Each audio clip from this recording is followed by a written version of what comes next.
الحمد لله كفى وسلام على عباده الذين اصطفى أما بعد. أعوذ بالله من الشيطان الرجيم. بسم الله الرحمن الرحيم.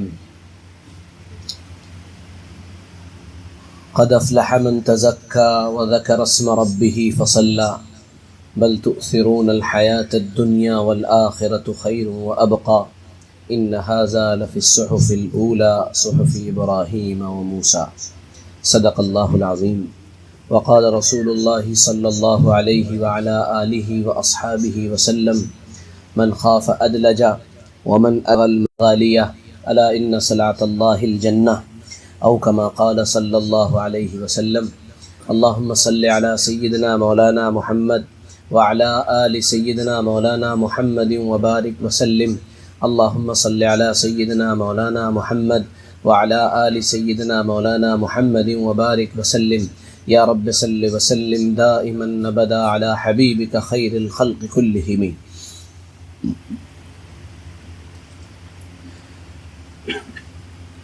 امام ابو حنیفہ رحمۃ اللہ علیہ کے شاگرد اور ان کے جانشین حضرت امام ابو یوسف رحمۃ اللہ علیہ ایک بات فرمایا کرتے تھے، اور وہ بات انتہائی وزنی ہے، ہمارے سمجھنے کی ہے، اور بلکہ اپنے عمل میں لانے کی ہے. فرمایا کرتے تھے من لم یعرف اہل زماننا فہو جاہل. جو آدمی زمانے کی جو رفتار ہے یا زمانے والے جس سمت زندگی جی رہے ہیں جو ان کو نہیں جانتا ہے وہ جاہل ہے. اگر اتنی سی بات ہمیں سمجھ میں آ جائے تو ہمارے کام کی رفتار بڑھ جائے گی، ہماری اسپیڈ بڑھ جائے گی، اور ہم تھوڑے سے وقت میں زیادہ کام کرنے لگیں گے. بس یہ جملہ ہے، اور اس جملے پر جو قرآن پاک کی آیت اور احادیث مبارکہ پڑھی گئی ہیں، بس انہی کی مختصر سی تشریح میں آپ کے سامنے پیش کروں گا. زمانے کو جاننے کا مطلب یہ ہے کہ جس دور میں ہم جی رہے ہیں وہ دور کون سا دور ہے، اس میں لوگوں کے عقائد کیا ہیں، لوگوں کی زندگی کا رخ کیا ہے، لوگ کس چیز کو پسند کرتے ہیں، کس چیز کو ناپسند کرتے ہیں، ان کا ایمان یا ان کی سوچ یا ان کی اپروچ کہاں تک ہے. یہ زمانے کو جاننا کہلاتا ہے. ہوتا یہ ہے کہ ہم کسی سے کبھی کوئی بات جب کرتے ہیں اور ہمیں معلوم ہی نہیں ہوتا کہ یہ آدمی کس سوچ کا حامل ہے یا اس کی سوچ کیا ہے، تو ہم اس سے بات کرتے ہیں مشرق کی اور وہ رہ رہا ہوتا ہے مغرب میں. ہماری بات ہوتی ہے وہ ویسٹ کی اور وہ رہ رہا ہوتا ہے ایسٹ میں. اس لیے اپنے دور کو سمجھنا بہت ضروری ہے. چونکہ یہ زندگی بڑی چھوٹی اور مختصر سی ہے، اور ہم اس مختصر سی زندگی میں اپنے ساتھ بہت مشکل تمام 20,000 دن لے کر آئے ہیں. میں کیلکولیشن تو نہیں پیش کروں گا، وہ پچھلی مرتبہ پیش کر دیا تھا، لیکن 20,000 دن ہمارے پاس ہیں. ان میں سے بھی بڑا وقت ہمارا اپنی ضروریات میں دیگر کاموں میں نکل جاتا ہے. اب ہمارے پاس وقت ہے بہت کم اور کام ہے بہت زیادہ. اب زیادہ کام جو ہے اس میں ایک بڑا بنیادی ایک سوال ہمارے سامنے پیدا ہوتا ہے، اور وہ سوال کیا بھی جاتا ہے، اور اس سوال پر بات بھی ہونی چاہیے، اور وہ سوال میری جو تمہید ہے اس سے بھی تعلق رکھتا ہے. اور وہ سوال یہ ہے کہ اس چھوٹی سی زندگی میں، یعنی جو 20,000 دن ہے، اس میں انسان کامیاب ہونا چاہتا ہے. آپ نے دیکھا ہوگا کہ اس پر کتابیں آ رہی ہیں، آپ نے دیکھا ہوگا اس پر اسپیچز ہیں، کلاسز ہیں، ورک شاپس ہیں، اور موٹیویشنل اسپیکرز اس پہ بول رہے ہیں. ہمارا نوجوان بھی سن رہا ہے اور متاثر ہو رہا ہے، ان کی باتوں کو کوٹ کر رہا ہے، نقل کر رہا ہے، لے رہا ہے. ظاہر سی بات ہے یہ ایک دور ہے، وہ چل رہا ہے. اب سوال یہ پیدا ہوتا ہے کہ کامیابی، یہ جو کامیابی کا جو لفظ ہے جس کو سکسیس کہا جاتا ہے، جو آج کا ہمارا عنوان ہے کہ اسلام کس چیز کو کامیابی کہتا ہے اور آج کے موجودہ دور میں کامیابی کیا ہے. اصل مسئلہ یہ پیدا ہوتا ہے کہ ہم جب کسی اس طرح کے اسپیکر کو سنتے ہیں تو ہم کامیابی کا اپنے لیے وہی پیمانہ طے کر لیتے ہیں جو پیمانہ اس نے ہم کو بتایا ہے، اور ہم کامیابی کا وہ پیمانہ، وہ کرائٹیریا بھول جاتے ہیں جو پیمانہ ہم کو دین و شریعت اور اسلام و قرآن اور حدیث اور جناب رسول اللہ صلی اللہ علیہ وسلم کی مبارک زندگی سے ملتا ہے۔ اور بہت لوگ اس سے متاثر ہو جاتے ہیں، اور بہت لوگ اس میں پریشان رہتے ہیں، اور بہت لوگ اس کے سلسلے میں سوال کرتے ہیں۔ تو آج اسی پر تھوڑی سی بات کرتے ہیں کہ اس زمانے کا مزاج کامیابی کے اعتبار سے کیا ہے، وہ کامیابی کسے سمجھتا ہے، اور ہم یعنی دین اور شریعت اور اسلام کامیابی کسے کہتی۔ اگر یہ تمہید آپ کی سمجھ میں آ گئی ہو تو پھر آگے کی بات کا سمجھنا آسان ہو جائے گا۔ اب جو ہمارے ساتھ یعنی ہمارا گزر جس تہذیب کے ساتھ ہے، جہاں یعنی اس تہذیب سے ہم سمجھوتا کر چکے ہیں، اس کلچر کے سامنے ہم نتمستک ہو چکے ہیں، ہم اپنے آپ کو گویا کہ اس مجرم کی طرح سمجھتے ہیں جس نے سرنڈر کر دیا ہو، جس نے ہاتھ پیر چھوڑ دیے ہوں۔ تو ظاہر سی بات ہے اب اس تہذیب کے سامنے کوئی بات بولنا بھی جرم کہلانے لگتا ہے۔ جب کوئی تہذیب و کلچر ڈومینیٹ کر رہا ہوتا ہے تو آپ اس کے خلاف جب بولتے ہیں تو لوگ آپ کو پاگل کہتے ہیں، لوگ آپ کو مجنون و دیوانہ کہتے ہیں۔ یہ دیکھو، یہ رقیبوں نے رپٹ لکھائی جا جا کے تھانے میں کہ اکبر خدا کا نام لیتا ہے اس زمانے میں۔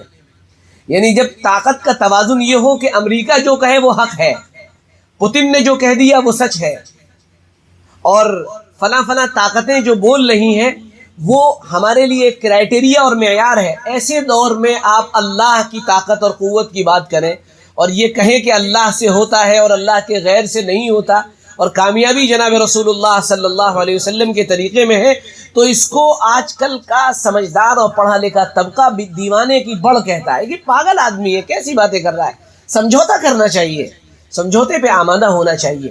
حالانکہ بات یہ نہیں ہے، بات یہ ہے کہ ہم کو مزاج سمجھنا چاہیے کہ وہ ہم کو کیا مزاج دے رہے ہیں اور ہم ان سے کیا لے رہے ہیں۔ لینا کسی چیز کا برا نہیں ہے اگر اس لینے میں دین اور شریعت اور قرآن اور حدیث پر آنچ نہ آئے۔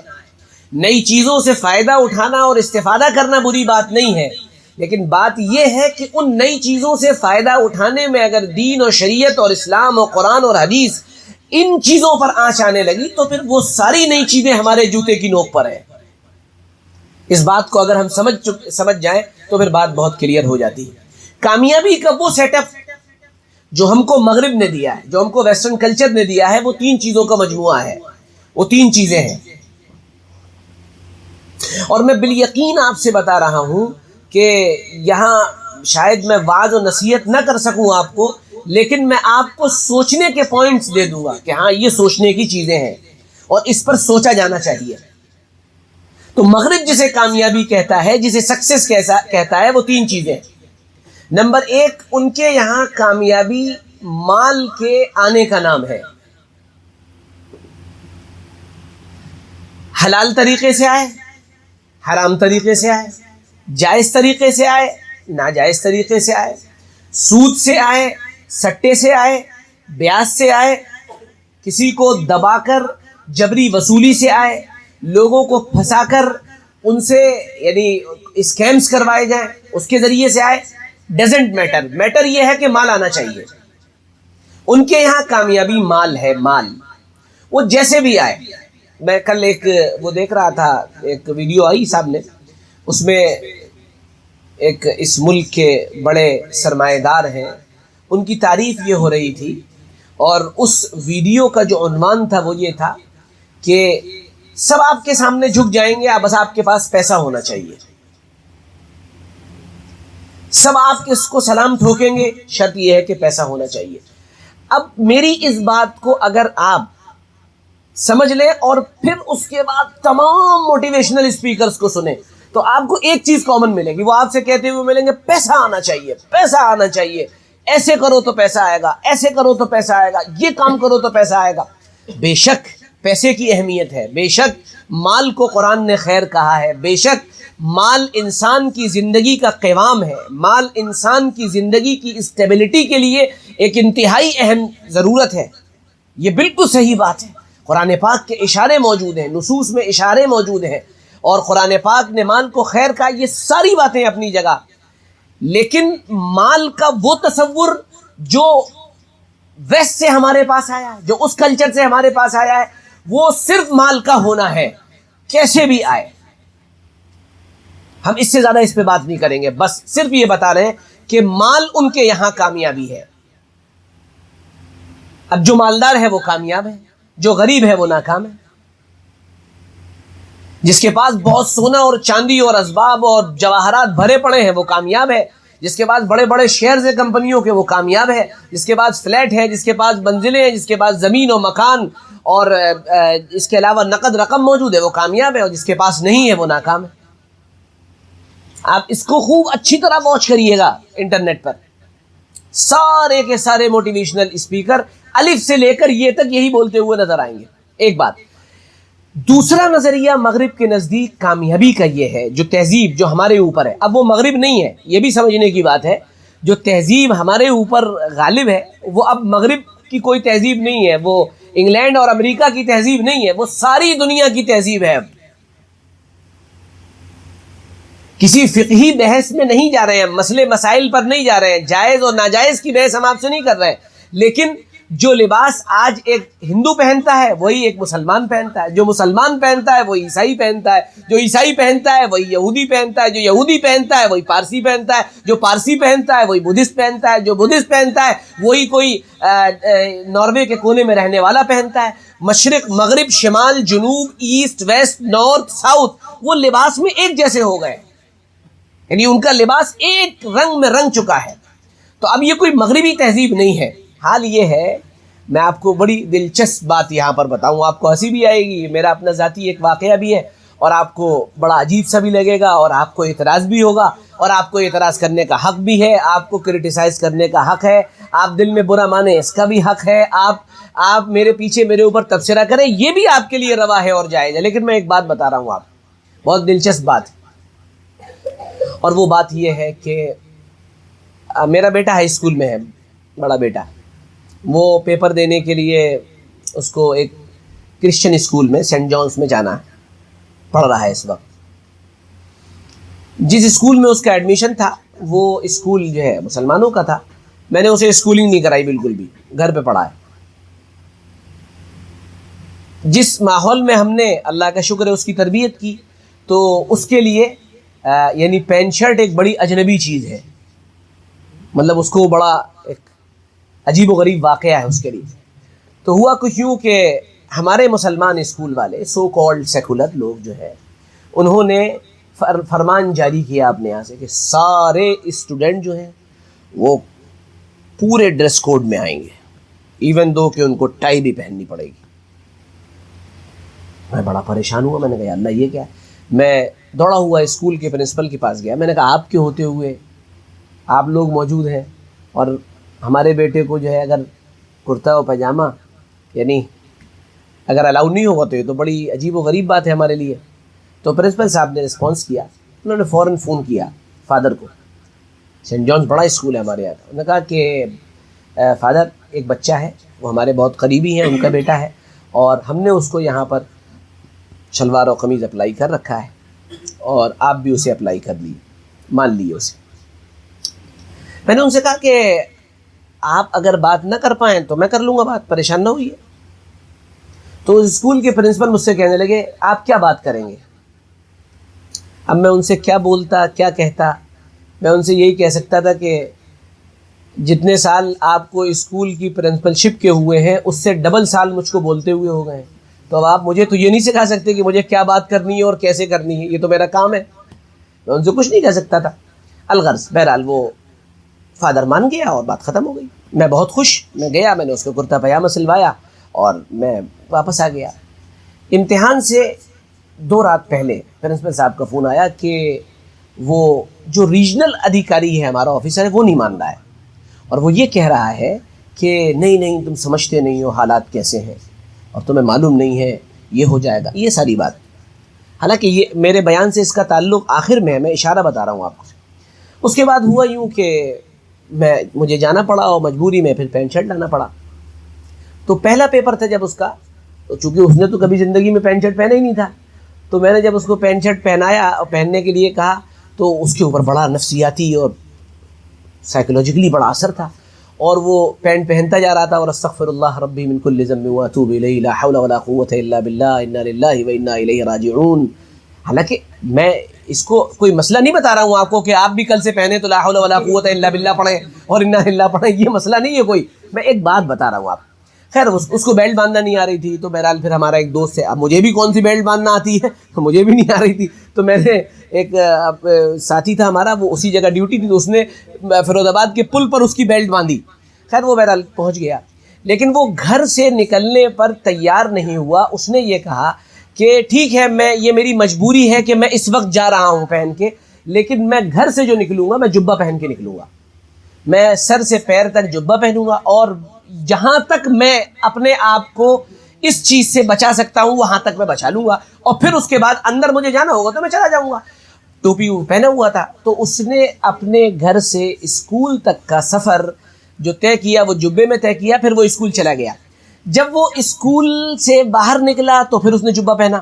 تو ہمارے مسلمان لوگوں کے کمنٹس میں اس پہ کچھ سنا رہا ہوں آپ کو، مسلمان بھائیوں کے، غیر مسلموں کے نہیں، ان کے ہوتے تو کوئی بات ہی نہیں تھی، ہمیں کوئی اعتراض نہیں تھا. مسلمانوں کے comment, so called secular, so called مردہ دل، ہے نا، سو کالڈ بھی نہیں بلکہ یہ کہنا چاہیے کہ مردہ دل لوگ جو ہیں، جن کے دل مر چکے ہیں اور جن کے دلوں پر مہر لگ چکی ہے اور جو مرعوب ہو چکے ہیں اور جو گویا کہ ڈرے ہوئے ہیں، بھیبیت ہیں اور بہت بری طرح تھریٹڈ ٹائپ کے لوگ ہیں نا، وہ کہنے لگے یہ سب ڈرامہ کرنے کی کیا ضرورت ہے، اس سب ڈرامے کی کیا ضرورت ہے، اگر یہ ڈرامہ کرنا تھا تو پڑھا کیوں رہے.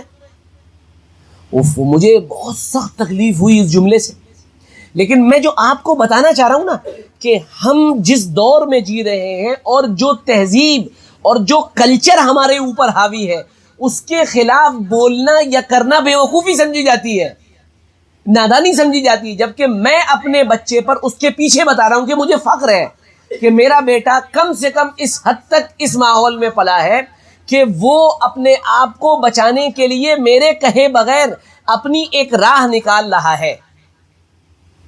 الحمدللہ رب العالمین. لیکن دنیا والے کیا کمنٹ کر رہے ہیں، لو یہ دیکھو کیا ڈرامے بازی ہے. آپ ڈرامے بازی کہیں، لیکن میرے نزدیک یہ ایک قابل قدر کام ہے. تو الغرض یہ جو تہذیب ہے نا، اس کے یہاں اس کی قدریں، اس کے اصول، اس کی ویلیوز بالکل الگ ہے. تو میں دوسری بات جو بتا رہا تھا آپ کو کہ مغرب یعنی ویسٹ میں کامیابی کا دوسرا تصور یہ ہے کہ جو آدمی معاشرے اور سماج پر امپیکٹ ڈالے، جو آدمی معاشرے اور سماج پر کوئی امپیکٹ ڈالے وہ کامیاب ہے، جو امپیکٹ نہ ڈال پائے وہ کامیاب نہیں ہے.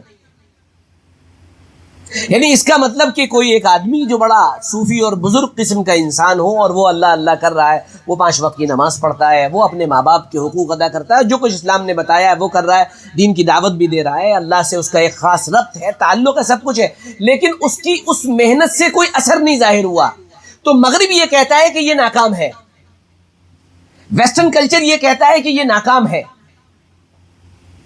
اور اسلام یہ کہتا ہے کہ نہیں، ناکام نہیں ہے. ارے میری بات کلیئر ہو رہی ہے نا، آپ کو سمجھ میں آ رہی ہے؟ ہاں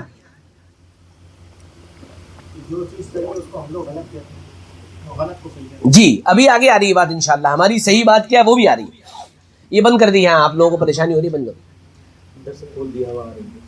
میں تو بھائی دوڑ لگا کے آ رہا ہوں بھی ٹریڈ مل پہ 15-20 منٹ، اس لیے میرے نزدیک تو گرمی ہے، آپ لوگوں کے نزدیک تھوڑی موسم بدلا ہوا ہے. چلیے خیر. تو مغرب کہتا ہے امپیکٹ ڈالنا. اب میں یہاں پر ایک اشارہ کر رہا ہوں آپ کو، بڑے بڑے لوگوں سے یہ غلطیاں ہو گئی ہیں، اللہ ہمیں معاف فرمائے. ایک کتاب آئی تھی اب سے پہلے، میرے خیال میں 2-4-5 سال پہلے ایک کتاب آئی تھی، مائیکل ہارٹ کی کتاب تھی، اس کا نام تھا دا 100. نام سنا ہے آپ نے؟ 100 مشہور ترین کامیاب لوگ. اس پوری لسٹ اور فہرست میں سب سے پہلا نام جناب رسول اللہ صلی اللہ علیہ وآلہ وسلم کا ہے. اب آپ صلی اللہ تعالیٰ علیہ وسلم کا نام مائیکل ہارٹ نے اپنی کتاب میں پہلے نمبر پر رکھ لیا. اب ہمارے علماء، ہمارے مفکرین اور فلاسفرز، ہمارے مقررین، وہ تقریباً ہر جگہ اس واقعے کو بیان کر رہے ہیں کہ دیکھو محمد الرسول اللہ کا نام مائیکل ہارٹ نے اپنی کتاب میں پہلے نمبر پر لیا ہے، دیکھا تم نے ہمارے نبی کی کامیابی. یہ کتنی نادانی والی بات ہے، کتنے بھولے پن کا تصور ہے. آپ سمجھے نہیں، مغرب جس چیز کو کامیابی کہتا ہے تو مغرب کے اس کامیابی کے فلسفے میں جناب رسول اللہ صلی اللہ علیہ وسلم کی ذات اتر رہی تھی، کیونکہ ان کا کہنا یہ ہے کہ کامیابی امپیکٹ ڈالنا ہے، کامیابی اثر انداز ہونا ہے، اور محمد الرسول اللہ صلی اللہ علیہ وسلم نے ایک مختصر سی مدت میں 23 سال کے عرصے میں ایک ایسا اثر سماج پر ڈالا، ایک ایسی تبدیلی آپ کے ذریعے سے پیدا ہوئی۔ کل 26 غزوات جناب رسول اللہ صلی اللہ علیہ وسلم کے ذریعے سے ہوئے ہیں اور معاشرہ بدل گیا، 1.25 لاکھ لوگوں کی زندگی میں تبدیلی آ گئی، اور دین اور شریعت اور اسلام یہ نہ جانے کہاں سے کہاں پہنچ گیا۔ تو مغرب یہ مانتا ہے، مغرب یہ کہتا ہے کہ تبدیلی جو ہے، جو لاتا ہے وہ کامیاب ہے، امپیکٹ جو ڈالتا ہے وہ کامیاب ہے، جس نے کسی کو متاثر کر دیا وہ کامیاب ہے۔ یہ ایک عجیب و غریب تصور ہے جو مغرب نے دیا ہے، اور ہم لوگ متاثر ہیں کہ بھائی مائیکل ہارٹ نے اپنی کتاب کے اندر اس کا تذکرہ کر دیا، بس اب آپ صلی اللہ علیہ وسلم سب سے بڑے نبی اور سب سے کامیاب انسان ہیں، کیونکہ مائیکل ہارٹ نے آپ کو سب سے کامیاب ترین انسان شمار کر لیا۔ لیکن ہم یہ بھول گئے کہ ان کے یہاں کامیابی مال کا ہونا اور امپیکٹ ڈالنا، اثر انداز ہونا ہے، اس لیے اس نے محمد رسول اللہ صلی اللہ علیہ وسلم کو پہلا مقام دیا ہے۔ اگر آپ ایک مسلمان ہونے کے ناطے دیکھیں، اگر آپ اسلام کے تناظر سے دیکھیں، اگر آپ قرآن و حدیث کی نگاہ سے اس بات کو دیکھیں کہ کامیابی کسے کہا جاتا ہے، جس کا ذکر میں ابھی کروں گا، تو مائیکل ہارٹ کی اس کتاب میں الف سے لے کر یہ تک 1 سے 100 تک جن لوگوں کے نام آتے، ان تمام کامیاب لوگوں میں پتہ ہے کس کے نام ہوتے؟ ان کامیاب لوگوں میں نام ہوتا جناب رسول اللہ صلی اللہ علیہ وسلم کا، ان میں نام ہوتا ابو بکر کا، عمر کا، عثمان کا، علی کا، اس کے بعد حسن کا، اس کے بعد حسین کا، معاویہ کا، اس کے بعد نام ہوتا بعد میں آنے والے محدثین کا، امام اعظم ابو حنیفہ کا، امام مالک کا، امام شافعی کا، امام احمد بن حنبل کا، پھر ان میں نام ہوتا جن لوگوں نے عقائد کے لائن میں خدمات کی ہیں، ابو منصور ماتریدی کا، ابو الحسن اشعری کا، ان حضرات کا نام ہوتا، اور آگے چلتے فاتحین میں تو اس میں نام ہوتا محمد ابن قاسم کا، اس میں نام ہوتا صلاح الدین ایوبی کا، اس میں نام ہوتا قتیبہ ابن مسلم کا، اس میں نام ہوتا طارق ابن زیاد کا، اس میں نام ہوتا موسیٰ بن نصیر کا، اس میں نام ہوتا یہ بعد میں آنے والے ہمارے ملک کے جو حکمراں ہیں ان کا، مان لیے جو جتنے بھی مسلمان ہوتے ہیں ان کا یکے بعد دیگر نام ہوتا، اس میں مصنفین کا نام ہوتا تو نام ہوتا ابن حجر اسقلانی کا، نام ہوتا امام نووی کا، نام ہوتا ذہبی کا، نام ہوتا ابن کثیر کا، نام ہوتا بعد میں آنے والے جو زود نویس لکھنے والے ہیں ان کے نام ہوتے، اور اگر اس میں نام ہوتا ان لوگوں کا جنہوں نے سوشالوجی میں کچھ کیا ہے، عمرانیات میں کچھ کیا ہے، تو نام ہوتا ابن خلدون کا، نام ہوتا شاہ ولی اللہ کا، ان حضرات کے نام ہوتے۔ آپ جب کامیابی کا تصور ہی ان کے یہاں دوسرا ہے تو ان کے یہاں سلیکشن بھی دوسرا ہوگا، اور ہمارے یہاں جب کامیابی کا ایک پورا الگ نظریہ ہے تو ہمارے یہاں سلیکشن بھی اسی معیار پر ہوگا۔ تو ہم جو کامیابی سمجھتے ہیں اور کامیابی جسے مانتے ہیں، ہم اسے مغرب کے چشمے سے دیکھ رہے ہیں، ہم اسے ویسٹ کے چشمے سے دیکھ رہے ہیں۔ ذرا دیکھیے اس کو محمد الرسول اللہ صلی اللہ علیہ وسلم کے لائے ہوئے دین کے چشمے سے، تب آپ کو پتہ چلے گا کامیابی کیا ہے۔ نمبر 3، تیسری چیز ان کے یہاں کامیابی کا تیسرا معیار یہ ہے، پہلا ہے مال کا ہونا، دوسرا ہے بولیے امپیکٹ ڈالنا، اور تیسرا ان کے یہاں کامیابی کا بہت بڑا معیار یہ ہے کہ جس نے ایجادات کی ہو، جس نے کچھ چیزیں انوینٹ کی ہو وہ کامیاب ہے۔ ان کے ایڈیسن کامیاب ہے کیونکہ اس نے بہت زیادہ چیزیں دی ہیں لوگوں کو، بلب دیا، فلانا دیا، یہ دیا، بہت لمبی تفصیل ہے۔ ان کے یہاں نیوٹن کامیاب ہے کیونکہ اس نے ایک پوری تھیوری پیش کر دی۔ ان کے آئنسٹائن کامیاب ہے کیونکہ اس نے بہت زبردست چیزیں پیش کر دی۔ ان کے یہاں موجودہ دور میں ان کے یہاں کیا، ہمارے ملک میں دیکھیے اے پی جی عبد الکلام کے کتنے ثنا خواں ہیں، ہمارے پورے کے پورے ملک کا وہ طبقہ بھی جو اس وقت رول کر رہا ہے وہ بھی ان کا ثنا خواں ہے کیونکہ انہوں نے ملک کو میزائل دے دیا تھا۔ ان کے یہاں کامیابی کا شمار ہی ان لوگوں میں ہوتا ہے جنہوں نے کچھ دیا ہو، جنہوں نے کوئی نئی چیز ایجاد کر دی ہو۔ اگر نئی چیز ایجاد نہیں کی تو آپ کامیاب نہیں ہیں۔ آپ غور کریے کتنے لوگ ایسے ان کے یہاں گزر گئے جو بہت اچھا پڑھانے والے تھے، بہت اچھا لکھنے والے تھے، لیکن وہ کچھ نیا نہیں دے گئے، اس لیے ان کے یہاں وہ کوئی کامیاب لوگوں کی فہرست میں نہیں آتے ہیں۔ یہ مغرب کا چشمہ ہے جس کو وہ کامیابی کہتا ہے۔ اگر آپ کو یہ سمجھ میں آ گیا ہو، اب ہم آتے ہیں اسلام کسے کامیابی کہتا ہے۔ اب ہم اسے کہتے ہیں کہ کامیابی کسے کہا جاتا ہے؟ وَأَمَّا مَنْ آمَنَ وَعَمِلَ صَالِحًا، بہرحال وہ جو ایمان لایا اور جس نے نیک کام کیے. فَلَا يُظْلَمُونَ فَتِيلًا، ان پر ذرہ برابر ظلم نہیں ہوگا. کامیاب وہ ہے جو جنت میں داخل کر دیا گیا، جہنم سے بچا دیا گیا. من ادخل الجنہ، جو جنت میں داخل کیا گیا اور جہنم سے اس کو گویا کہ اللہ تعالیٰ نے بچا لیا، فقط فاز، وہ کامیاب ہو گیا. دین اور شریعت کی نگاہ میں یوں تو بہت ساری چیزیں ہیں اور بہت پوائنٹ ہے کامیابی کے، لیکن میں صرف آپ کے سامنے 3-4 شیئر کر رہا ہوں تاکہ ہمارا وہ یہ دھندلا سا چشمہ صاف ہو جائے. ایک بات یاد رکھیے گا اور خوب یاد رکھیے گا اور بار بار یاد رکھیے گا، کامیاب انسانوں کی زندگی کے بڑے بڑے مسائل کلیئر ہوتے ہیں. وہ کہیں اور کسی جگہ پر بھی پھنسے اور الجھے ہوئے نہیں ہوتے ہیں. ان کو کسی جگہ اف اور بٹ نہیں ہوتا ہے کہ اگر ایسا مگر ایسا اگر ہوتا تو کیا ہوتا، بلکہ وہ بالکل ایسے ویژن نہیں ہوتے ہیں کہ ان کے سامنے صحیح اور غلط، حق اور باطل، کفر اور شرک اور جو غلط چیزیں اور صحیح چیزیں وہ 2 اور 2 4 کی طرح صاف ہوتی ہیں. ان کو سب سمجھ میں آ رہا ہوتا ہے. وہ توڑ مروڑ کر، گھما پھرا کر، ادھر ادھر کر کے بات کرنے والے نہیں ہوتے ہیں.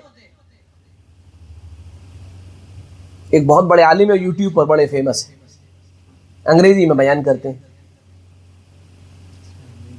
انہوں نے ان سے کسی نے سوال کیا کہ حضرت عورت سے مسافہ کیا جا سکتا ہے؟ اب ایک کلیئر جواب یہ تھا نہیں. لیکن وہ ایسی جگہ کھڑے ہیں جہاں پر اگر وہ یہ کہہ دیں نو، بیانات بند ہو جائیں گے. وہاں پر تو فیمنزم کا جلوہ ہے نا، تو اب وہاں تو بول ہی نہیں سکتے. تو وہ کیا کہہ رہے ہیں؟ وہ اصل میں ایسا ہے کہ ہاں وہ اگر وہ عورت چاہے تو پھر کر سکتے ہیں، نہیں تو نہیں کر سکتے. یہ کیا ہے؟ جب ہم اپنے لیے حکمتوں کے دروازے کھول کر ناجائز چیزوں کو جائز کرنے لگیں گے تو اس کا بڑا نتیجہ یہ نکلے گا کہ ہم خود فتنے میں مبتلا ہو جائیں گے، آزمائشیں ہمیں گھیر لیں گی.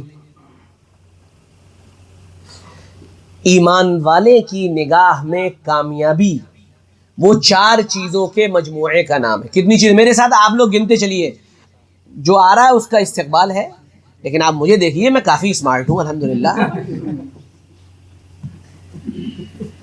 ارے الحمدللہ رب العالمین. ایک بتا الحمدللہ کہیے، سبحان اللہ کہیے، ماشاءاللہ کہیے، ماشاءاللہ. خیر بہرحال بات شروع ہو رہی ہے. تو 4 پوائنٹ ہیں ہمارے لیے. ان 4 پوائنٹوں کو سمجھیے اور پھر سمجھیے کہ کامیابی کسے کہا جاتا ہے. اسلام کامیابی ایمان کو کہتا ہے. ایمان کامیابی ہے، اللہ سے صحیح تعلق کامیابی ہے، محمد الرسول اللہ کا اتباع کامیابی ہے، اللہ سے ہونے کا یقین رکھنا کامیابی ہے، اللہ کے غیر سے نہ ہونے کا یقین رکھنا کامیابی ہے، رات اور دن میں اللہ کے احکامات کو ماننا، اسے فالو کرنا، اور غلطی ہو جائے تو توبہ استغفار کرنا، اللہ کے سامنے جھکنا اور رکوع کرنا، اسی سے مانگنا، اسی کے سامنے اپنے دامن کو پھیلانا ایمان والے کا یہ شیوا ہے. اور اللہ کی نگاہ میں یہ کامیابی ہے کہ کسی بندے کا اللہ سے تعلق صحیح ہو جائے. نبیوں کی محنت کا محور اور مرکز یہ تھا کہ انسانیت کی وہ اصل، انسانیت کی وہ یعنی انسانیت کا خلاصہ جو انسان کا دل اور دماغ ہوتا ہے، اس کے دل اور دماغ پر چیزوں کی حکمرانی کے بجائے رب کی حکمرانی قائم ہو جائے، اللہ کی حکمرانی قائم ہو جائے، اللہ کی آخری کتاب کی حکمرانی قائم ہو جائے، جناب رسول اللہ صلی اللہ علیہ وآلہ آلہ وسلم کی مبارک زندگی میں اسے کامیابی نظر آنے لگے اور وہ یہ کہنے لگے میں جہاں ہوں اور جیسے بھی ہوں اور جس بھی حال میں ہوں، میرے اللہ کا حکم نہ ٹوٹنے پائے، میرا نقصان ہو رہا ہو تو ہو جائے. یہ کامیابی ہے. آپ تصور کریے ذرا، ایک آدمی میدان جنگ میں ہے اور میدان جنگ میں اس کے سینے پہ تیر لگتا ہے. پوری تاریخ میں مجھے بتائیے کہ کوئی ایسا آدمی ہوگا جو یہ کہے گا؟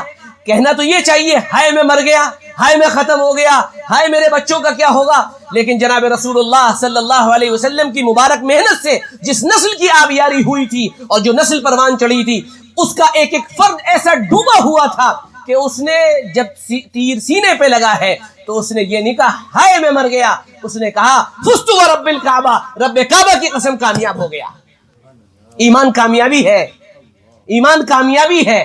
اللہ کا صحیح تعلق کامیابی ہے، دین کا اتباع کامیابی ہے، شریعت پہ چلنا کامیابی ہے، شریعت کا دفاع کامیابی ہے، شریعت کو پہنچانا کامیابی ہے، قرآن پاک کو آگے پہنچانا، اس کی تعلیمات کو عام کرنا کامیابی ہے، اللہ کے نبی صلی اللہ علیہ وسلم کا اتباع کامیابی ہے، اللہ کے لیے اللہ کے راستے میں محنت کرتے ہوئے تکلیفوں کا آنا اور اسے برداشت کرنا کامیابی ہے، کمنٹ کا سننا کامیابی ہے، کمی نکالی جائے، تنقید کی جائے، صبر کرنا برداشت کرنا کامیابی ہے، صبر کامیابی ہے، مصابرت کامیابی ہے، تقوی کامیابی ہے، سچ بولنا کامیابی ہے، دیانت کامیابی ہے، اللہ کا خوف اور ڈر کامیابی ہے، تہجد کامیابی ہے، نماز کامیابی ہے، رکوع کامیابی ہے، سجدے کامیابی ہے، اٹھے ہوئے ہاتھ اللہ سے مانگ رہے ہو کامیابی ہے، اللہ کی طرف اٹھنے والی نگاہیں اللہ کے مدد کے انتظار میں اٹھ رہی ہو، یہ کامیابی ہے، صدقہ کامیابی ہے، زکوٰۃ کامیابی ہے، اللہ کے لیے اللہ کے راستے میں خرچ کرنا، کھلے دل سے خرچ کرنا کامیابی ہے، الذین ينفقون فی السراء والضراء والکاظمین الغیظ والعافین عن الناس واللہ یحب المحسنین، تفصیل قرآن بتا رہا ہے، یہ کامیابی ہے، ہم کامیاب ہیں، قد افلح من تزکا کامیابی ہے، تزکیہ کامیابی ہے، دلوں کی صفائی کامیابی ہے، دلوں کی پاکی کامیابی ہے، دلوں کا اللہ کی طرف متوجہ ہو جانا کامیابی ہے، وبشر المخبتین، مخبت اللہ کی طرف رجوع کرنے والے کامیاب ہیں، اللہ کے سپرد معاملات کو کر دینے والے، وَإِلَى اللَّهِ تُرْجَعُ الْأُمُورُ، معاملات اللہ ہی کی طرف لوٹ کے جانے، یہ کامیابی ہے، قرآن اسے کامیابی کہہ رہا ہے کہ دین اور ایمان پر آنچ آ رہی ہو اور تم دین و ایمان کو بچا کر لے جاؤ، بھلے تمہارے پاس مال نہ رہے، اسباب نہ رہے، دولت نہ رہے، پیسہ نہ رہے، گھر نہ رہے، تمہارے پاس آل اولاد نہ رہے، سب چاہے اللہ نہ کرے چلے جائے، لیکن تمہارا اگر ایمان بچ گیا تو تم کامیاب ہو، یہ کامیابی ہے، ایمان کامیابی ہے۔ اس دور کے لوگوں کا بڑا مسئلہ یہ ہے، ہم حالات سے بہت متاثر ہیں اور حالات کا تذکرہ کرتے ہیں، اپنے حال کی فکر نہیں کرتے۔ اپنے حالات کی فکر یہ ہے، آج 5 وقت کی نماز ہوئی نہیں ہوئی،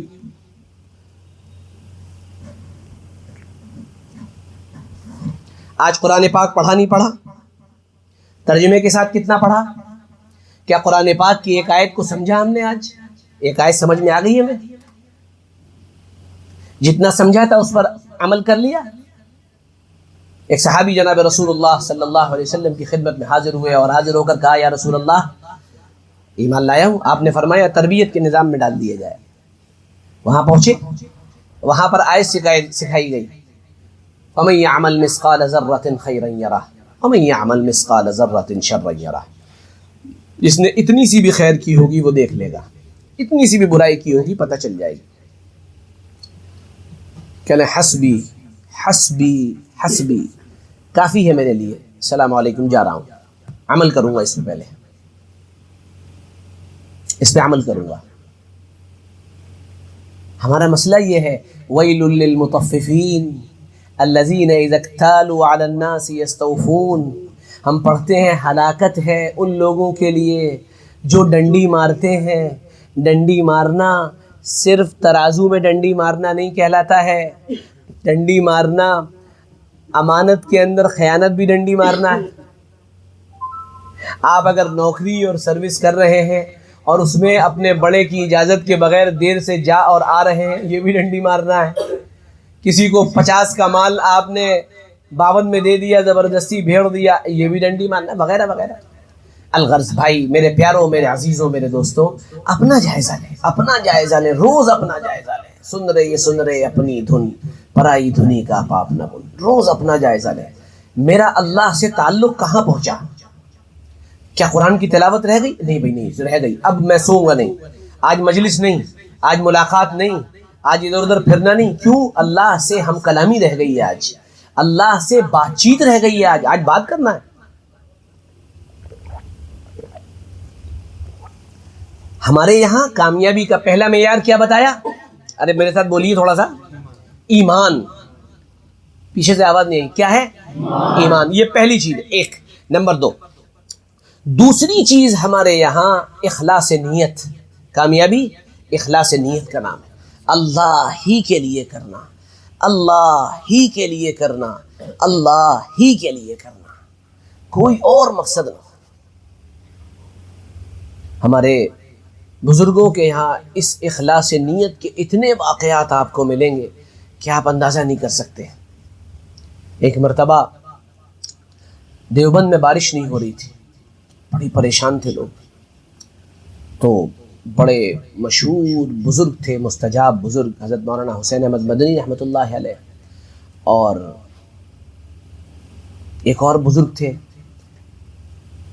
وہ بھی بڑے اللہ سے راز و نیاز کا معاملہ رکھتے تھے۔ طے ہوا بھائی صلاۃ استسقاء ہوگی، اللہ سے بارش طلب کی جائے گی۔ مولانا حسین احمد مدنی ایک مرتبہ پہنچے نماز پڑھانے کے لیے، انہوں نے نماز پڑھائی، نماز پڑھا کے فارغ ہوئے، دعا کی، واپس آ گئے، بارش نہیں ہوئی۔ دوسرے دن پھر یہی ہوا، پھر انہوں نے نماز پڑھائی حضرت مدنی نے، پھر بارش کی دعا مانگی، پھر لوٹ آئے، پھر بارش نہیں ہوئی۔ تیسرے دن ہوا یوں کہ حضرت مدنی رحمۃ اللہ علیہ نماز پڑھانے کے لیے کھڑے ہو رہے تھے، تو وہ بزرگ، ان کا نام مجھے یاد نہیں رہا، وہ پیچھے سے آئے اور حضرت مدنی کو مصلی پہ سے ہٹایا اور کہا حضرت نماز میں پڑھاؤں گا آج۔ انہوں نے نماز پڑھائی اور پھر اس کے بعد دعا مانگی، پھر بارش نہیں ہوئی۔ پھر بعد میں حضرت مدنی کے پاس پہنچے، کہنے لگے حضرت اس بات کا علم مجھے ہو گیا تھا کہ بارش نہیں ہونی ہے، اس بات کا علم مجھے ہو گیا تھا کہ بارش نہیں ہونی ہے، ایسا لگ رہا تھا، ایسا محسوس ہو رہا تھا، تو میں نے یہ سوچا کہ اگر تینوں دن آپ ہی نماز پڑھائیں گے اور آپ ہی دعا مانگیں گے تو لوگ آپ سے بدظن ہو جائیں گے کہ مولانا حسین احمد مدنی بھی کوئی بزرگ ہے، بتاؤ 3 دن نماز پڑھائی، دعا مانگی اور کچھ ہوا ہی نہیں۔ اس لیے میں نے آپ کو مصلی سے ہٹایا تھا اور خود مصلی پہ کھڑا ہو گیا تھا۔ اب آپ بتاؤ، ہم لوگوں کو تو پتہ چل جائے نا اگر کہ بارش نہیں ہوگی تو ہم تو دوسرے مولوی کو کہیں گے تم ہی پڑھاؤ، تم پڑھاؤ، ہمیں پیچھے رہنے دو۔ کیوں؟ ابے بدنام ہو رہا ہے، یہ ہوگا، ہم کائے کو آگے جائیں؟ ارے یہی ہوگا نہیں ہوگا ہمارے یہاں۔ وہ لوگ مخلص تھے، مخلص کا اخلاص چاہے وہ اس کی زندگی میں ظاہر نہ ہو، مرنے کے بعد ظاہر ہو جاتا ہے، یہ پکی بات، طے شدہ بات۔ اس لیے اپنے کاموں میں نیت صرف اللہ کو راضی کرنے کی ہو، صرف اللہ کو راضی کرنے کی، کوئی اور نیت نہ ہو۔ آپ دیکھیے انشاءاللہ آپ کا کام چل پڑے گا۔ تو کامیابی اخلاص نیت۔ اب ہمارے یہاں ایک مخلص آدمی ہے، خاموشی سے، او امام زین العابدین رحمۃ اللہ علیہ جب انتقال ہوا تو انتقال کے بعد جب غسل دیا جانے لگا تو غسل دیے جانے میں لوگوں نے دیکھا کہ پیٹھ پر بوریوں کے نشان پڑے ہوئے ہیں، بوریوں کے نشان پڑے ہوئے ہیں۔ تو کسی نے کہا کہ یار یہ بوریوں کے نشان کیسے؟ ساری زندگی کسی کو پتہ نہیں چلا کہ حسین کا بیٹا زین العابدین پوری زندگی رات میں اپنے کمر پر بوریوں کو لاد کر جاتا تھا اور غریبوں اور بیواؤں اور ضرورت مندوں اور مسکینوں کی راتوں رات مدد کرتا تھا۔ کسی کو نہیں پتا چلا، مرنے کے بعد پتا چلا۔ اب لوگ کہہ رہے ہیں وہ بیوائیں، وہ ضرورت مند، وہ مسکین۔ عورتیں کہہ رہی ہیں ایک رات میں ایک آدمی آتا تھا، وہ کبھی کھانا دیتا تھا، کبھی ہم کو آٹا دے جاتا تھا، کیا ہوا پتہ نہیں کیا ہوا، بہت دن سے وہ آنا بند ہو گیا، پتہ چلا کہ زین العابدین کا انتقال ہو گیا ہے۔ اخلاص نیت، اخلاص نیت۔ کسی کونے میں بیٹھ کر آدمی خاموشی کے ساتھ جب کام شروع کرتا ہے تو پھر اللہ اس کام کو کہاں تک پہنچاتے ہیں آپ اندازہ نہیں لگا۔ شاہ ولی اللہ محدث دہلوی رحمۃ اللہ علیہ وہ دلی میں ایک کونے مانا جائے گا آج کے اعتبار سے، ایک کونے میں بیٹھ کر کام شروع کیا تھا، اور اسباب کے دائرے میں یہ تھا کہ پوری کی پوری قوم پر زوال تھا، حکومت پر زوال تھا، حالات بگڑتے چلے جا رہے تھے، بدترین قسم کے حالات پورے ملک پر مسلط تھے، پوری قوم پر مسلط تھے۔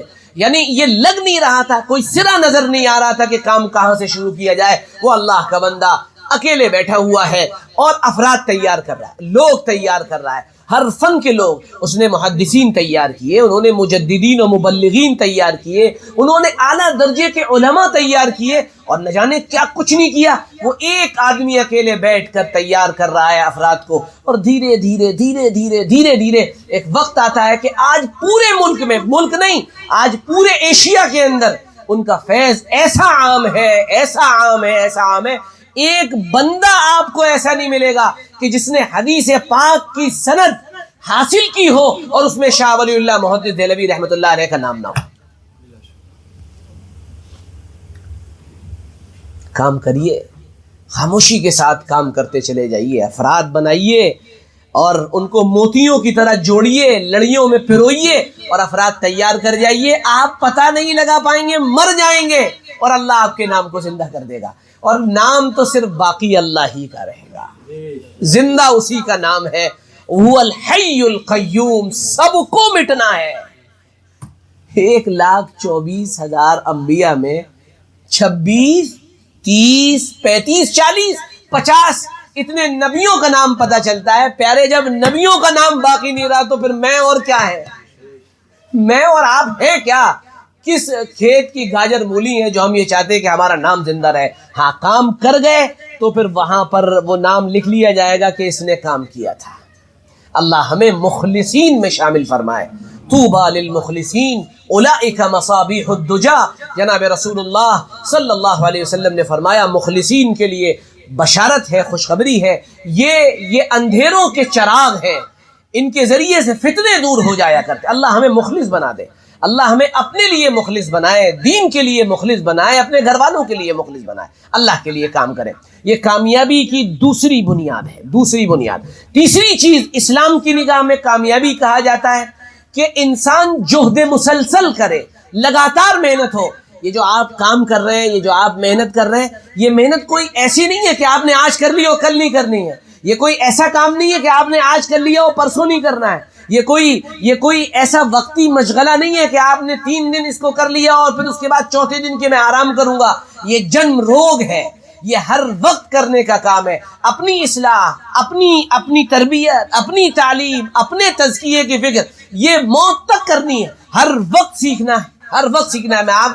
میں کوئی بڑا عالم نہیں, میں طالب علم اپنے آپ کو کہتا ہوں. میں حقیقی بات یہ ہے کہ میں طالب علم ہوں. میں اپنے آپ کو روزانہ ڈیلی صبح, یعنی پچھلے تقریباً اللہ کے فضل و کرم سے 15-16 سال یا زیادہ, اس سے زیادہ کا وقت تقریباً میرا کتابوں کے ساتھ گزرا. اور اللہ کا شکر ہے میں نے پڑھا, اللہ کے فضل سے کتابیں دیکھی, تفسیر پڑھی, حدیث پڑھی, اللہ نے جو بھی موقع دیا تاریخ پڑھی. لیکن میں آج بھی ہر صبح اٹھ کر اپنے آپ سے یہ کہتا ہوں, خود سے یہ کہتا ہوں کہ ابھی میں نے کچھ بھی نہیں کیا ہے اور ابھی بہت کام کرنا ہے. اس لیے بھائی اب تیار ہو جاؤ, الرٹ ہو جاؤ, پھر محنت شروع کر دو. یہ چیز بہت آسان کر دیتی ہے محنت کرنا. اور اگر آپ کے دماغ میں یہ خناس گھس گیا کہ مجھے تو سب آتا ہے, میں سب جانتا ہوں, میں فلاں کی ویڈیو دیکھتا ہوں, میں فلاں کی کتابیں پڑھ چکا ہوں, مجھے سب آ گیا, تو آپ یہ سمجھیے علم کی دنیا میں آپ مر جائیں گے, پھر آپ کا کوئی مقام نہیں بن پائے گا. لگاتار محنت, روزانہ کی محنت, لگاتار محنت, روزانہ کی محنت. کہ اب مولانا صاحب روزانہ کون سی محنت کرے؟ روزانہ کی پہلی محنت اپنے آپ کو سنوارنے کی محنت ہے, اپنے آپ کو سنوارنے کی محنت ہے. روزانہ کی محنت اپنے آپ کے تزکیے کی محنت ہے. روزانہ کی محنت اپنے آپ کو جسمانی اعتبار سے فٹ رکھنے کی محنت ہے. ایسا نہ ہو کہ ترقی کی اس دوڑ میں آپ کا پیٹ آپ سے آگے نکل جائے اور آپ جب کہیں جا رہے ہو, کسی گھر میں داخل ہو رہے ہو, تو پہلے آپ کا پیٹ اندر پہنچے اور بعد میں آپ پہنچے. ایسا ہرگز نہیں ہونا چاہیے. ایسی غذاؤں سے, ایسے کھانے پینے سے, ایسی چیزوں سے گریز کریے, بچیے. ایسا نہ ہو کہ روزانہ کی بریانی آپ کو مفلوج کر دے. ایسا نہ ہو کہ روزانہ کا نان قورمہ آپ کو کسی کام کا نہ چھوڑے. ایسا نہ ہو کہ روزانہ کی نہاری اور پائے یہ 4 قدم میں آپ کی زبان کو باہر لے آئے. آپ چلنا شروع کریں اور آپ کی زبان باہر آ جائے کہ میں بہت تھک گیا اور میں اب کیا کر سکتا ہوں. ایسا نہیں ہونا چاہیے. اللہ ایمان والے کو مضبوط دیکھنا چاہتا ہے. اللہ ایمان والے کو طاقتور دیکھنا چاہتا ہے. اور طاقتور صرف جسم کے اعتبار سے نہیں, جسم کے اعتبار سے بھی ایمان والا طاقتور ہو, روح کے اعتبار سے بھی ایمان والا طاقتور ہو, پیسے کے اعتبار سے بھی ایمان والا طاقتور ہو, اخلاق کے اعتبار سے بھی طاقتور اور اچھے اخلاق ہو. اسی طرح معاملات کے اعتبار سے بھی اخلاق انتہائی اعلیٰ ہو اور اس کے معاملات صاف ستھرے اور شفاف ہونے چاہیے, ہے نا. یہ ساری چیزیں جو ہم کو روزانہ محنت کرنی ہے. اسی طرح روزانہ کی محنت میں مجھے اردو پڑھنا آئی یا نہیں آئی, اردو آتی ہے یا نہیں آتی, یہ ایک محنت ہے. روزانہ کی محنت میں مجھے اردو لکھنا آئی یا نہیں آئی. آپ اگر اردو کو نہیں بتائیں گے تو کیا گپتا جی بچائیں گے, یا کلچریز جی بچائیں گے, یا شرما جی بچائیں گے, یا ورما جی بچائیں گے, یا متل صاحب بچائیں گے, یا کوئی جوزف بچائے گا؟ یا کوئی جو ہے حارث صاحب آئیں گے وہ بچائیں گے. اردو بہرحال آپ کو بچانی ہے, ہمارا ملی فریضہ ہے, اس کو زندہ رکھنا ہے. یہ کرنے کا کام ہے کہ مجھے اردو کتنی لکھنا آ گئی ہے نا. روزانہ کی محنت میں قرآن پاک سے آپ کا ایک شغف و تعلق ہے. یومیہ کوئی دن ایسا نہ جائے کہ قرآن نہ پڑھیں. روزانہ قرآن سامنے ہو اور آپ قرآن پاک پڑھیں, روزانہ اس سے ہدایت حاصل کریں, روزانہ اس کو کھولیں, ایک آیت کا ترجمہ پڑھیں. ترجمے کس کے لیے لکھے گئے؟ جبرائیل علیہ السلام کے لیے, یا اسرافیل علیہ السلام کے لیے, یا اسرائیل علیہ السلام کے لیے, یا میکائیل علیہ السلام کے لیے, یا ہمارے ملک کے دیگر ذمہ داروں کے لیے. کس کے لیے لکھے گئے ترجمے؟ میرے اور آپ کے لیے لکھے گئے کہ ہم قرآن پاک کو سمجھیں. تفسیریں کس کے لیے لکھی گئی ہیں؟ میرے اور آپ کے لیے, یا پھر قبرستان کے مردوں کے لیے؟ آپ مجھے بتائیے کیا حال ہے. قرآن پاک پڑھ رہے ہیں اور سمجھ نہیں رہے. اور ایک اور شوشہ چھوڑ دیا جاتا ہے کہ قرآن پاک کا ترجمہ نہیں پڑھنا چاہیے, قرآن پاک کی تفسیر نہیں پڑھنا چاہیے, اس کے پڑھنے سے آدمی گمراہ ہو جاتا ہے. یہ باقاعدہ کہا جاتا ہے. اب اس پہ رویا جائے یا ہنسا جائے, افسوس منایا جائے یا سر دیوار سے مار لیا جائے کہ قرآن پڑھ کر آدمی گمراہ ہوگا. ایک جملے کا اضافہ, ایک لفظ کا اضافہ کر لیے بس. قرآن پاک پڑھا جائے, ترجمے سے پڑھا جائے, تفسیر سے پڑھا جائے, کسی کی نگرانی میں پڑھا جائے, بس اتنی سی بات ہے. جہاں آپ کو شک و شبہ پیدا ہو رہا اور نشان لگائیے, اس عالم کے پاس آئیے, کہیے کہ مولانا صاحب یہ سمجھ میں نہیں آ رہا, سمجھا دیجیے. دیٹس آل, بات ختم. تو کامیابی جہد مسلسل کا نام ہے. روزانہ آج میں نے درود پاک کتنا پڑھ لیا, آج استغفار کتنا کر لیا, آج میں نے کلمہ کتنا پڑھ لیا, اور آج میں نے اللہ کے دین کی دعوت کتنے لوگوں کی دی. ذرا مجھے بتائیے, جتنے لوگ یہاں موجود ہیں, اگر وہ آج صرف یہ طے کر کے اڑ جائیں کہ میں اپنے جیسے ایک ایک آدمی کو ایک مہینے میں تیار کروں گا, صرف ایک مہینے میں ایک آدمی, اپنے جیسا ایک آدمی, اپنا ایک دوست, اپنا ایک ملنے والا, اپنا ایک تعلق والا, اپنا ایک رشتے دار, اپنا ایک قرابت دار, اس کو تیار کروں گا, قریب لاؤں گا, مانوس کروں گا, اس کو لا کر بیٹھاؤں گا, سیکھنے پر آمادہ کروں گا, تدین پر لاؤں گا, نماز پر لاؤں گا, ذکر پر لے آؤں گا, قرآن کی تلاوت پر لے آؤں گا. تبدیلی اسی طرح آتی ہے. تبدیلی ایسے نہیں آتی کہ خواجہ معین الدین چشتی رحمۃ اللہ علیہ یہاں سے نکلیں گے, آپ سوچ رہے ہیں, اور وہ تسبیح ہاتھ میں لے کر آپ سب پر دم کریں گے, اور آپ جب باہر نکلیں گے تو آپ سارے کے سارے خواجہ قطب الدین بختیار کاکی میں تبدیل ہو چکے ہوں گے. ایسا کبھی نہیں ہوگا انشاءاللہ, کبھی نہیں ہو سکتا ایسا. ایسا کبھی پہلے بھی نہیں ہوا ہے اور آئندہ بھی کبھی نہیں ہوگا. لگاتار محنت کرنی پڑے گی. اور کامیابی کی آخری جو چیز ہے, جو پوائنٹ ہے میرے نزدیک, وہ نہج صحیح ہے. صحیح نہج قائم ہونا چاہیے, یاد رکھیے گا. اگر نہج صحیح نہیں ہے تو بھی معاملہ بگڑ جائے گا. مثال کے طور پر نہج کا مطلب ایسے سمجھ لیجیے کہ ایک آدمی کو جس کے اندر بڑا حوصلہ ہے, مان لیجیے کوئی بزرگ آپ کے دلی میں رہتے ہیں اور کوئی بڑے عالم رہتے ہیں, آپ نے کہا ان سے ملنے جانا ہے مجھے, اور یار کچھ بھی ہو جائے مجھے ملنے جانا ہے, چاہے جیسے بھی جاؤں. وہ بڑا طاقتور ہے, بڑا تندرست ہے, اس کو پیسہ بھی دیا ہے, اسباب بھی دیے, گاڑی بھی دی, ساری چیزیں اللہ تعالیٰ نے اس کو عنایت فرمائی ہیں. اس نے کہا چلو بھائی گاڑی سے اب ہم دلی چلتے ہیں. اور وہ جب یہاں پر چوراہے پہ پہنچتا ہے تو بجائے بائیں ہاتھ پہ مڑنے کے وہ دائیں ہاتھ پہ مڑ جاتا ہے اور بہت تیزی کے ساتھ گاڑی بھگا کر لے جاتا ہے. راستے میں اس کا کوئی دوست ملتا ہے, کہاں کا ارادہ ہے, کہاں جا رہے ہو؟ تو کہنے لگے میں دلی جا رہا ہوں. دلی جا رہے ہو؟ یہ دلی نہیں, یہ کانپور کا راستہ ہے. وہ کہہ رہے تمہیں نہیں معلوم ہے, بھی تم نہیں جانتے, میں جانتا ہوں. یہ ایسے کسی مس گائیڈنس کا شکار ہو گیا, جیسے شیخ گوگل. یہ شیخ گوگل بھی جو ہے آپ کو بہت گمراہ کرتے ہیں. ان کی بھی گمراہی بڑی لاجواب ہوتی ہے, یعنی آدمی کے پاس کاٹو تو خون نہیں, ایسی گمراہی ہوتی ہے. ہم لوگ ابھی جا رہے تھے گاڑی سے بڑودا, تو وہ جو نیا ایکسپریس وے بنا ہے بمبئی والا, دلی والا, تو اس پہ گاڑی ہم چڑھانے لگے. تو ہم نے علیم بھائی کو فون کیا, ہم نے کہا علیم بھائی چل رہا ہے ایکسپریس وے؟ کہنا ہاں چل رہا ہے, بسیں جاتی ہیں. خیر اس پہ ہم نے گاڑی چڑھا دی, اور گاڑی دھراٹے کاٹ رہی تھی وہاں پر, دم دم نئی گاڑی اور بہترین دوڑی چلی جا رہی تھی. اور لکھا ہوا بڑودا 600 کلومیٹر. میں نے کہا یہ 600 کلومیٹر تو ابھی 6 گھنٹے میں ہوتا ہے, صبح فجر پڑھیں گے انشاءاللہ. ہم نے بھی ایکسائٹمنٹ میں وہاں والوں کو فون کر دیا, میں نے کہا فجر میں استقبال کرنا انشاءاللہ, فجر وہیں پڑھیں گے. خیر کوئی بات نہیں, گاڑی آگے چلی. گوگل نے گمراہ کر دیا ہم آپ, گوگل نے گمراہ کیا, اور گمراہ اس طرح کیا کہ سامنے سے روڈ بند تھا. اب جو وہ بند تھا وہ ڈائیورجن تھا. ڈائیورجن میں ہم نیچے اتر کے آئے, تو میں نے ڈرائیور سے کہا, جو ہمارے دوست تھے, میں نے کہا دیکھو گاڑیاں ادھر سے آ رہی ہیں, اس کا مطلب عقل یہ کہتی ہے آ رہی ہیں, تو اس کا مطلب جانے کا بھی راستہ ہے, تبھی آ رہی ہے. ایسا نہیں ہوگا ایک بند ایک کھلا ہے. انہوں نے کہا نہیں ایسا ہے مولانا, وہ گوگل سے دیکھتے ہیں. میں نے کہا بھائی دیکھ لو گوگل سے.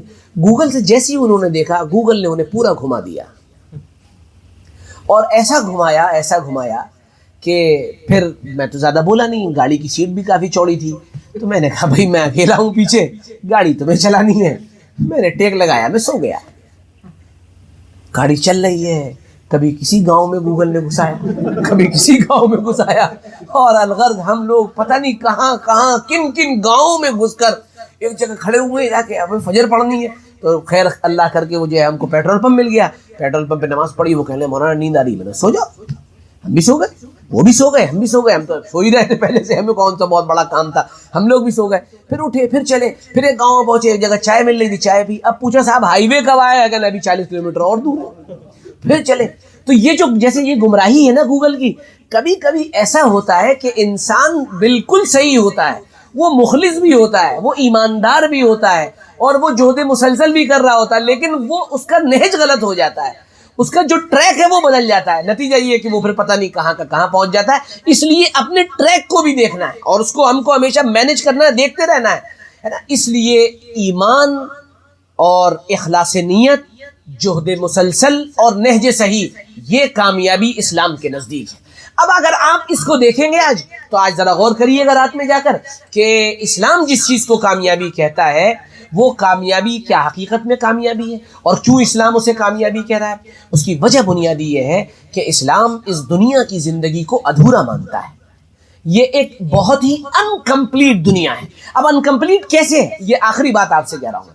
انکمپلیٹ کیسے؟ وہ ایسے ہے کہ انسان یہاں پر خواہشیں رکھتا ہے, ہر ایک کے اندر بہت سی خواہشیں.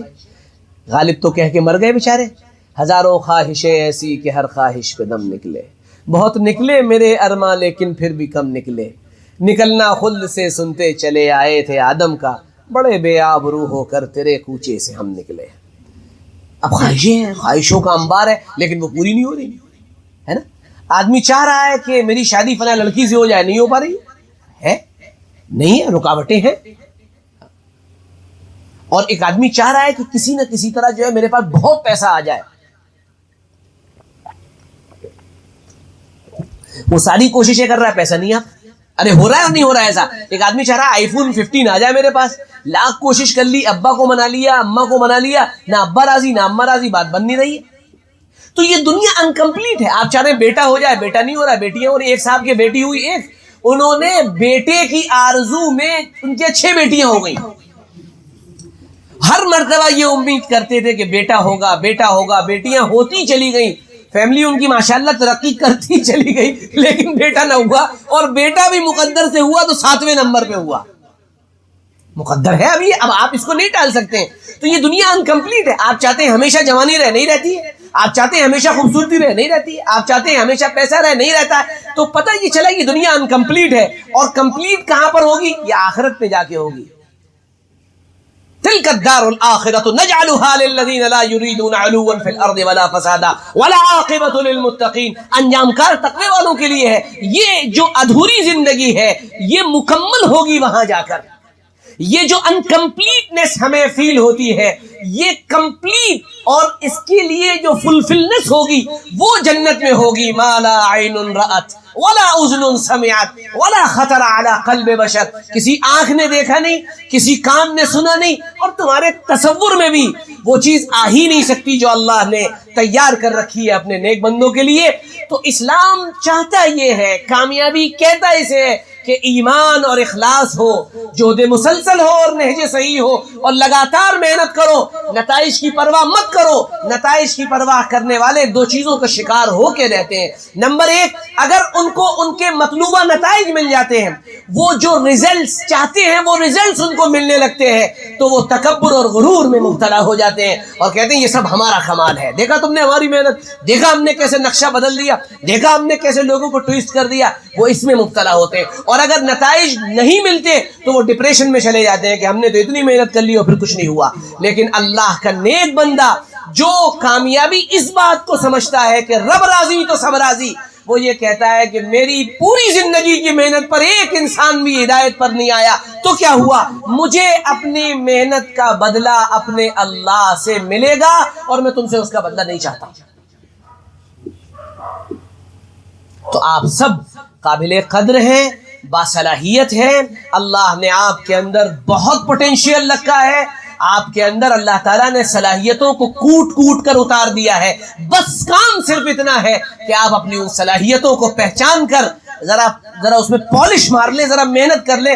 آپ دیکھیے کچھ دنوں کے بعد جب آپ کام کریں گے، اللہ آپ کے کام کے نتائج بھی لائے گا، اور نہ بھی لائے تو بھی ہم اللہ کے بندے ہیں، ہمیں اللہ کے حکم کو پورا کرنا ہے. وہ پورا ہو جائے تو ہم کامیاب ہیں، وہ پورا نہ ہو تو پھر ہم محلوں کے اندر بھی ناکام ہیں. اللہ اپنے کرم سے، اپنے فضل سے ہم کو حقیقی کامیابی نصیب فرمائے، اور اللہ تعالی ہم سب کو اپنے فضل و کرم سے حقیقی کامیابی سے ہمکنار فرمائے. ایک آخری جو بات شروع میں رہ گئی تھی اس کو میں آخر میں پورا کر کے ختم کرتا ہوں. وہاں میں نے کہا تھا کہ آج کی دنیا یا پورا مغرب مال کو کامیابی کہتا ہے. مال بہت اہم چیز ہے، مال کی اپنی اہمیت ہے. اسلام صرف یہ شرط لگاتا ہے کہ مال جائز طریقے پر آنا چاہیے. وہ کتنا بھی زیادہ آ جائے کوئی ٹینشن نہیں، اور زیادہ مال مانگنا بھی چاہیے، اس میں کوئی حرج بھی نہیں ہے. کون کون زیادہ مال چاہتا ہے؟ دیکھو بزرگ مت بننا بالکل بھی. دیکھو اچھا کچھ لوگ سوچ رہے ہیں کہ یار غلط پھنس گئے، آج کیا کہیں، اٹھائیں نہ اٹھائیں. ارے بھائی مجھے تو چاہیے.